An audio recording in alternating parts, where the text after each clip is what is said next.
afternoon, welcome forward to Mine. I'm Duke, that's Andy, underneath me is Steve, and we're here to review the Manchester United West Ham FA Cup tie that took place last night at Old Trafford. We lost 3-1.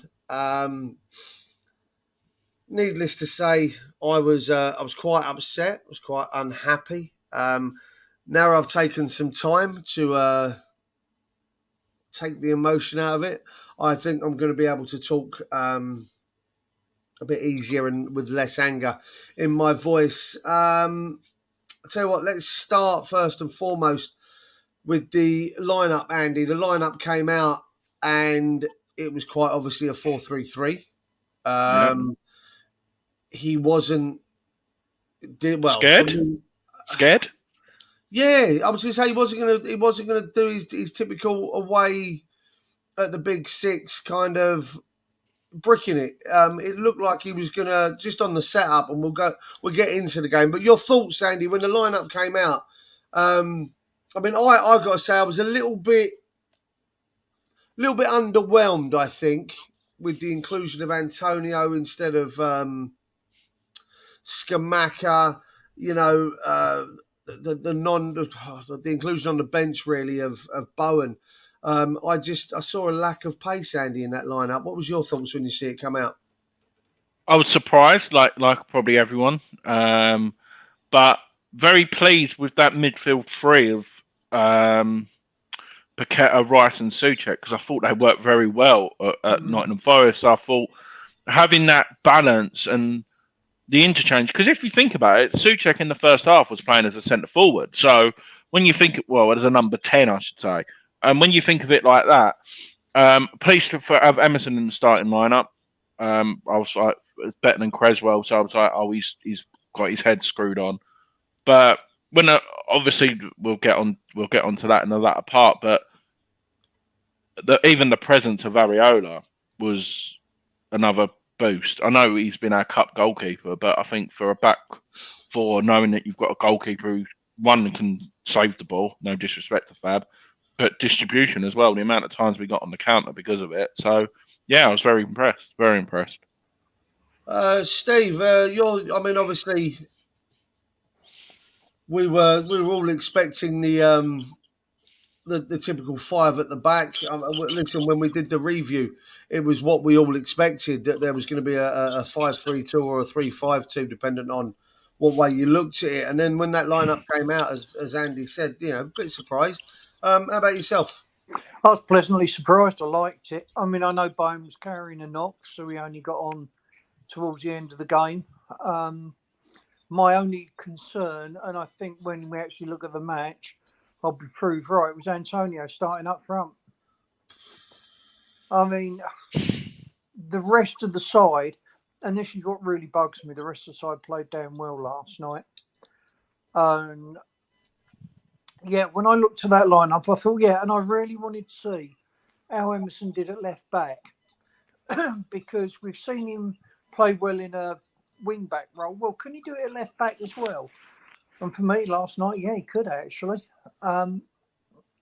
So I was happy with the lineup apart from Antonio. I mean, you mentioned it there, Steve, Emerson. I mean, the last time when we played the 3-5-2 and there was Emerson and Benrahma, they kind of tried to occupy the same spot. And that was a concern of mine yesterday when the lineup was announced, was how far and what licence had Emerson been given to get forward in any way, shape or form, because I was worried that he was going to,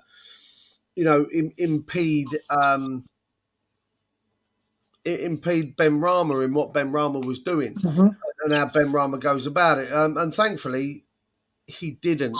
Right, we're going to get into the first half then. And, I mean, we could have been 2-0 down, boys, in, 18 minutes, 20 minutes, I think it was. Two absolutely banging saves from Areola. The first one, I think, was it Sabitzer? The first one was Sabitzer just outside the box, wasn't it? Low, hard, and down to Areola's, down to his right. And he got down. And what I was really impressed with, boys, with that save, I don't know about you, but he actually got down to it and he pushed it away from goal rather than coming off at the heel of his hand and coming back towards the centre of the 6-yard box. He actually palmed it and actually flicked the wrist to get the ball outside of the goalpost and away towards, the corner flag. I thought it was a really, really good save. And then the second one, I think, was the only time, other than obviously what happened in the second half with Garnacho, it's the only time he really got free of Ben Johnson in that first half. And again, another really good save, this time down to his left, another strong hand.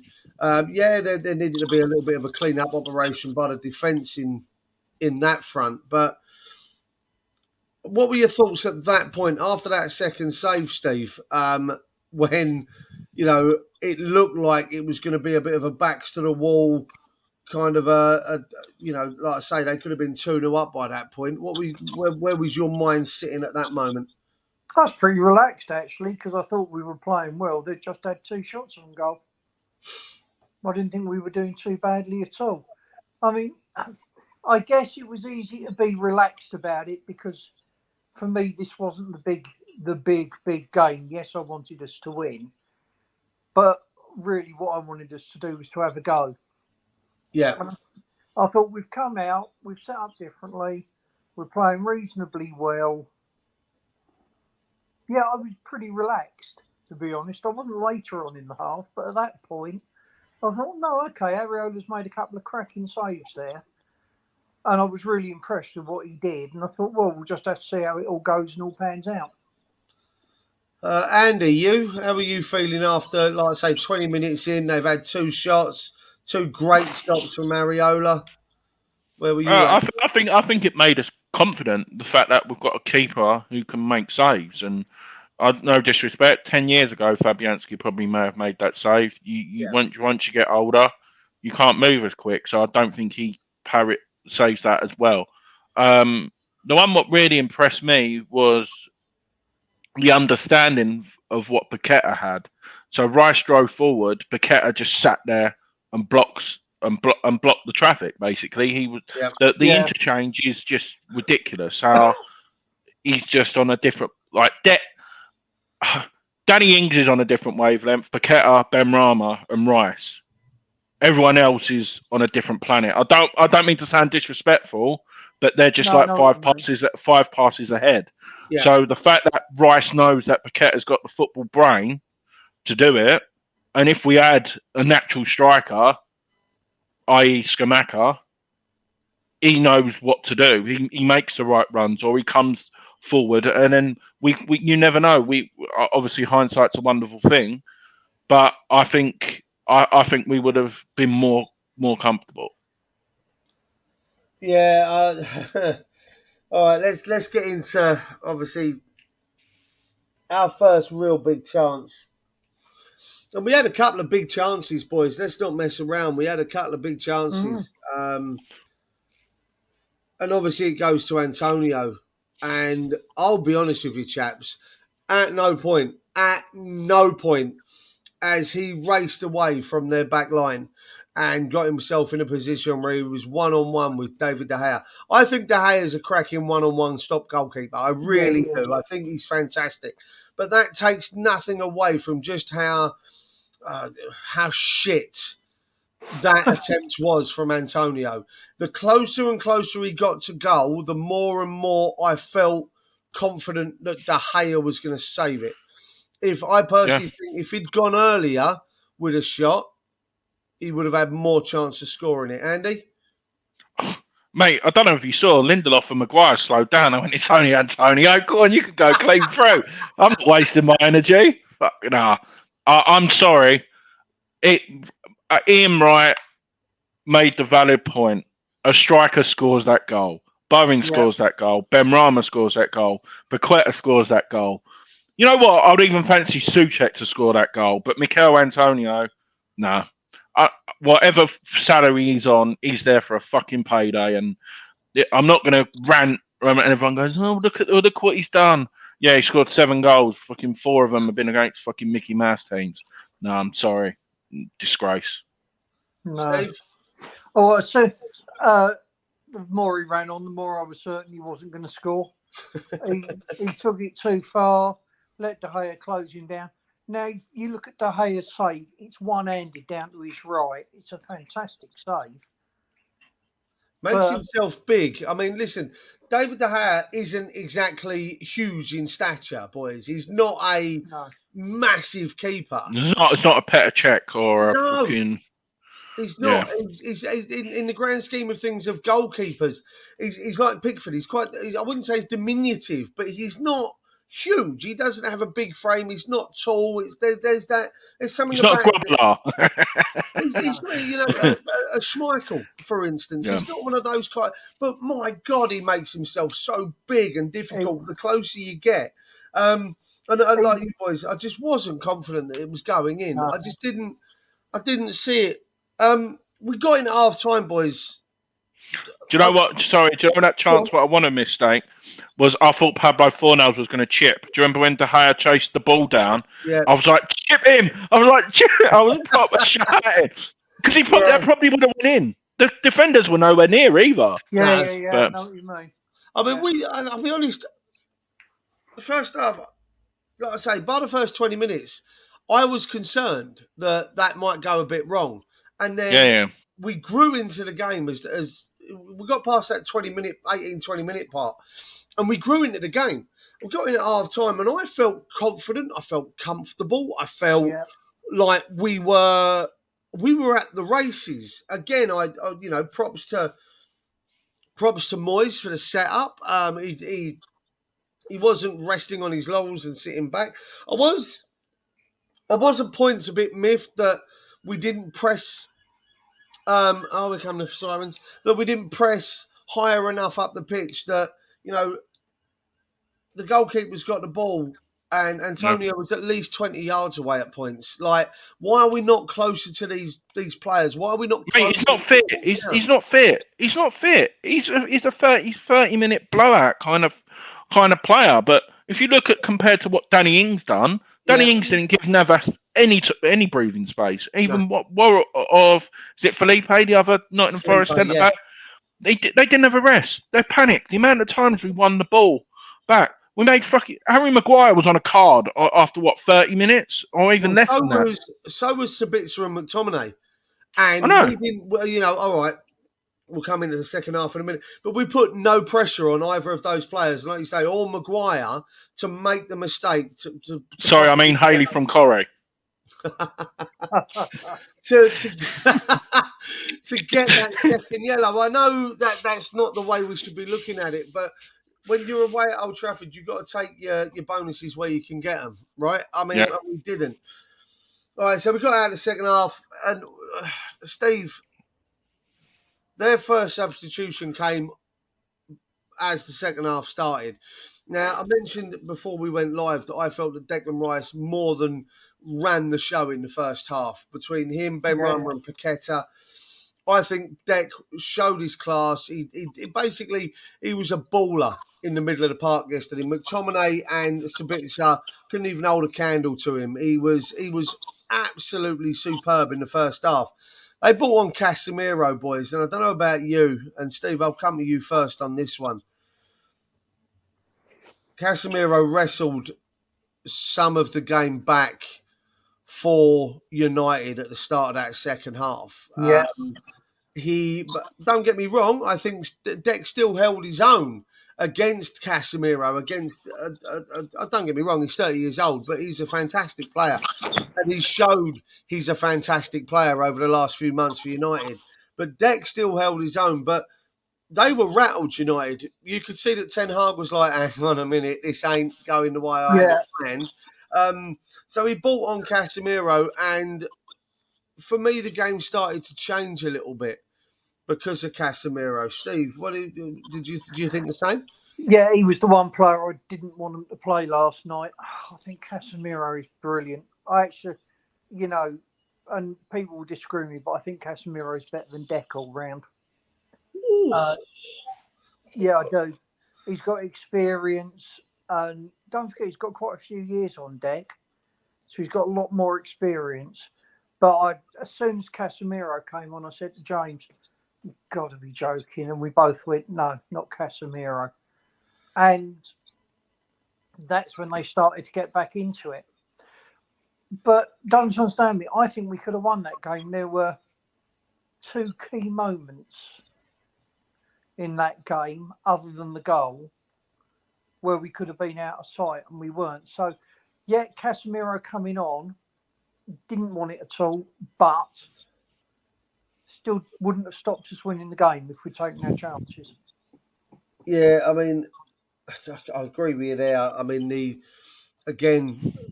Andy, I'll give you this one. Antonio in the second half races. This is. I think I'm not sure if we're 1-0 up at this point. I Yeah, think 1-1, 1-0 up. Yeah. So let's talk about the goal, Andy. Souček out on the left. Was it out? No. Was it No. as much in as their goal at the London Stadium? Do you remember that? No, one? no, no. That went into the changing rooms and back out. Yeah. It done the Usain Bolt 200 meters all the way around the pitch, didn't it? And it's no, it was in, wasn't it? That was brilliant from Souček out there. Yeah, 100%. Some great football. Ball comes in. Talk me through Benny's finish, mate. Talk me through Benny's finish. That's what Ben Rama can do. It's simple as. Brilliant. Give him the time. Do you know what made it even more better was the fact that De Gea just even went like that. He just even looked. He was just like he watched it, didn't he? Yeah. But that just proves it. Like I said, we said it a bit off air. The understanding of what everyone done. But I just want to give a shout out for Garnacho. Before, obviously, this was after the goal. I hope he's all right after his 16 rolls off the pitch after that challenge. I really hope he's. Was that the yellow card that Paqueta picked up? But he was out. That was out. Did you see the replay? The ball was out. Yeah, but I said this. I called that, and he. I mean, Paqueta got a yellow card for it. I'm sitting there going, the ball's out. I don't understand why. He goes down like a sack of shit, Garnacho, and rolls around for 20 minutes. Then we go back to after the goal. Then Steve Antonio he breaks down the left, doesn't he? And if who was it in the box? Fornals was in the box. Was it Benny and Souček? I think. Oh, was it Benny and Souček? I thought it was Souček. Benny and Souček, kind of in and around that 18-yard. Well, not even the 18-yard. In between the penalty spot and the 6-yard box, really. Yeah. And he lashes at it. Rather than looking for a man, he lashes at it. Again, confidence he was going to do anything when he broke with the ball or not? I was more surprised he broke with the ball at that point. He was still, he was starting to look tired to me. But if you notice with Mickey, I mean, I know Moyes goes on about Benny's decision-making, but Mickey's decision-making is awful if you watch him week in, week out. What will he do? He'll always have a go. He'll always try and score a goal. He'll always shoot. He'll always try and go for the not glory, but he doesn't play other players in. And I was at that moment, I'm jumping up and down. Well, as much as I can jump up and down at my age. Sort of more petulantly tapping my fingers, I think would be possibly true. I'm just thinking, if you squared that, we were 2 up. They're not getting back into it at 2 up. I didn't think so. No, you're right. But the fact that he looked to see where he was. Yeah, he looks up. He can see. Listen, I'm not being funny. You can't not miss them white and orange shirts. I know. No, I actually like the shirt as well. Oh, I love it. I was wearing mine last night. Yeah. But I've got to say, I just thought that is typical Antonio. I've seen him do it so much. We've got a good chance to score, but he wants to score it himself. It's all about him. I'm sorry, it's all about him. Like he wants the limelight. He could every chance he had. He saw the flashing lights, thinking the Sun newspaper. Antonio bangs West Ham into the quarter. It was all about him. Everyone else worked as a team last night, but him being the selfish twat that he fucking is, he should have come off after he missed that chance. Moy should have brought him off. See you later. You're off. Take it easy. Thanks very much. We're out. All right, let's talk about let's quickly wrap it up with their goals then, because obviously very conscious of time. Are we blaming Agerd for the own goal, boys? I need a. Yeah. You're blaming him. Yeah, Ariola called it. I'm sorry, Ariola called it. Yeah, you could see Ariola called for it. I'm in 6 of one, half a dozen of the other. He doesn't go for it. Then there was no one else. Sorry, I've just watched it back. There was no other Man United player around him. Yeah. So that's the point I'm making. Ariola wouldn't call for it if it wasn't. I turned around and said last night, and I've watched it a couple of more times, and part of me is still in that thought process. These things happen from corners. They do happen. They don't happen as often as it ends up in a goal. But goalkeepers and defenders, they don't hear each other. They don't listen. They automatically just go for the ball. But then, like you said, if Aguerd ducks and it goes in, and he's going to get criticised for not. Have you noticed though? We have all 11 players back on the thing. Why do we not have players on both posts? Noble used to be on the back post all the time. Yeah. No one, if they're on the back post, that goal don't go in. Mind you, it is worth noting with Agerd that he is Canada's top goal scorer at the World Cup, isn't he? Yeah, but the problem with the own goal was Agerd's head went then. I've seen that before. I think everyone's head went though, Steve. In all fairness, I mean, it's at that point the subs. We had 5 subs. We made 2. I mean, 74th and 86th minute. Sorry, unacceptable. It's not, and as I said, let's move on to their second. At that point, I thought there was only going to be one winner. Their towels were up. Fernandez's delivery from corners was unbelievable. As you say, I wouldn't say our heads went, our legs went. They were knackered. We were under the cosh a lot in that second half, and I've mentioned already to you boys that I felt that Johnson had a banging game. Absolutely banging game against Garnacho. Garnacho's one of the best young talents in the Premier League. I think he's going to have an outstanding career. And Ben Johnson stuck with him the entire game. But the problem was, by the time the 87th minute rolls around, Ben Johnson's knackered. Absolutely on his arse. But if you change the team, for example, bring Souček or Paqueta off, bring Kehrer on, you go to a back 5 just to shorten it up. You could see they were under the cosh. Yeah. You either put Johnson at the back or take off Johnson and bring Kehrer on. Someone. I know it's not everyone's cup of tea, but you've got legs. It's legs. Fresh legs. Yeah. But take nothing away from Garnacho. What a hit! Oh yeah, true. He had a couple of sighters in the first half, same as Anthony. Couple of sighters in the first half, and I just had a feeling if he got his eye in, one of them was going in, and unfortunately, 87th minute, it does, doesn't it? Yeah. He finds the back of the net. Great finish, though, and it was a great finish. Oh, absolutely. But moving on to the last one, we'll quickly just wrap that up. No, it was. That was a typical Man United goal. Fucking Fred celebrated like he just fucking won the Champions League.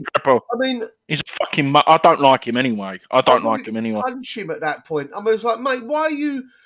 You've literally done a Klinsmann dive, celebrated like you've literally just won the Champions League.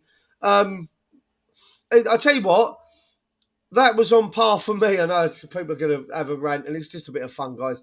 But that's the way he celebrated that third goal was the way it reminded me of the way that Drogba scored his winning penalty and celebrated against Bayern Munich. Oh yeah, I remember. Yeah. When he ran around the pitch like he was an absolute madman. That's what Fred reminded me of. And I'm just like, mate, leave off. You were 2-1 up with 87 minutes. We weren't coming back at that point.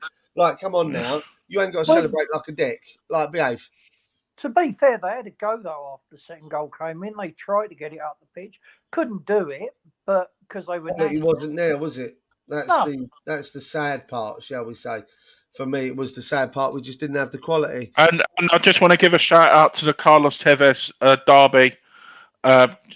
Our best friend Sheffield United. Tottenham, at least they've won the Audi Cup. That's all Harry Kane's got in his trophy cabinet. So another year. Bye-bye, Harry. Yeah, another year without a trophy for Big H. Well, at least that trophy anyway for Big H. Boys, we're going to wrap that up now. Okay. I'm going to say the last thing, obviously, but before we shoot off, I want to say that puts me in a good frame of mind. That performance puts me in a good frame of mind for the Brighton game on Saturday. I know we've got a couple of days before, or tomorrow actually, before we do our review, and we sit down together to do the review. Preview. Oh, yeah, you know what I mean. Leave me alone. It's been a long couple of days. I feel in good. I feel in good. Yeah. Danny Ings in for Antonio. We beat Brighton. And Bowen for Fornals. We beat Brighton. Sorry. Agreed. Simple. Yeah, if we'd had Danny Ings last night, I reckon we would have beaten United. Oh, Danny Ings will be doing the flipping Kevin Nolan chicken dance for scoring a hat trick at Old Trafford. Like, Mate, it's simple as. I'll be buzzing. If he does that, I'll be buzzing. I promise you. Anyway, thanks for everyone. Thank you, guys. If you've enjoyed the video, please leave us a like on the video. Give us a comment. Give us your thoughts on the games and everything else. Andy, what they got to do with it? They've got to tickle, rub it, whatever you want to do. You're on your way home from work when you're watching this, so don't do it in public. Yeah, otherwise, you will get rid or anything. Sitting there rubbing your bell on the train could be you might get yourself arrested. It does us a lot of favours, guys, if you do like and all the rest of it. If you do all of the gumph there, because it puts us out amongst some of the other bigger channels as well. We're not the biggest. We just have a bit of fun. We don't pretend to be something we're not. We're massive. No. And well done for the 9,000 West Ham fans going there last night. Some noise. That's all you could hear the first half, the Amish fans. Didn't they make some noise? It was bloody impressive. Well done to all of you. I hope you all had a safe journey home. Do us a favour, guys. Keep an eye out. Friday's musings will be the player rating show, so we're going to be. No, I'm joking. I'm winding people up. I'll hurt you in a minute. Will you shut up? Friday musings, player ratings. Keep an eye out for that. Like I say, click the bell. It'll give you a notification when we upload more of this rubbish. Really, this is what we do. We have a bit of fun. Gentlemen, thank you so much for joining me. Thank you, Jake. I'll see you in a minute. You will indeed. Take it easy, guys. Andy, what? We're on a nice hill going up to being massive again. We're on a climbing trajectory. Come on, you Irons. Come on, you Irons. Irons.